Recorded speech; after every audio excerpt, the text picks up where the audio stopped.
జరుగుతుందో చేస్తూనే ఉంటా. అంటే సంపద సృష్టిస్తున్నాం, టైం పడుతుంది. సంపద సృష్టిస్తూనే ఉంటారా? ఏముంది, మందు రేట్లు పెంచుతారు, వచ్చిన డబ్బులు కమిషన్ ద్వారా పోతాయి.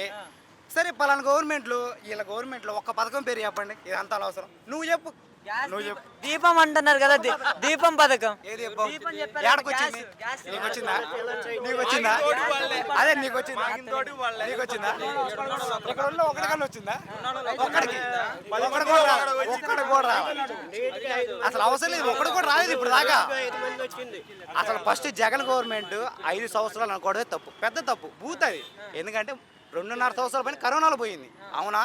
ఏదన్నా ఒకటన్నా రన్ అయిందా? ఒక్కటన్నా పలానా డిపార్ట్మెంట్ రన్ అయిందా? అయినా కూడా జీతాలు వేసాడుగా. పథకాలు ఏమన్నా ఆపాడా? ఒకటన్నా ఆపాడా? ఆపకుండా వేసాడు. వీళ్ళు ఏం చెప్తున్నారు? వీళ్ళకి ఎన్ని అప్పులు ఉన్నాయో తెలీదా? ముందే తెలుసుగా, అప్పుల్లో బడ్జెట్లో పెట్టారుగా. ప్రతి వాళ్ళు అప్పుల గురించి మాట్లాడేవాళ్ళు. అప్పుల గురించి తెలిసే నువ్వు పథకాలు ఇచ్చావుగా. అప్పుల గురించి తెలియకుండా పథకాలు ఇవ్వలేదుగా. మరి అప్పుడు తెలిసినోడు ఇప్పుడు భయం వేస్తుంది. అప్పులు 1000 కోట్లు అయిపోయినాయి, నేను చేయలేను, భయం వేస్తా ఉంది, ముసలిలో కూడా నొక్కుతారు, ఇవన్నీ మాట్లాడారు కదా. ఇప్పుడు కనపడతలేదు అవేమి.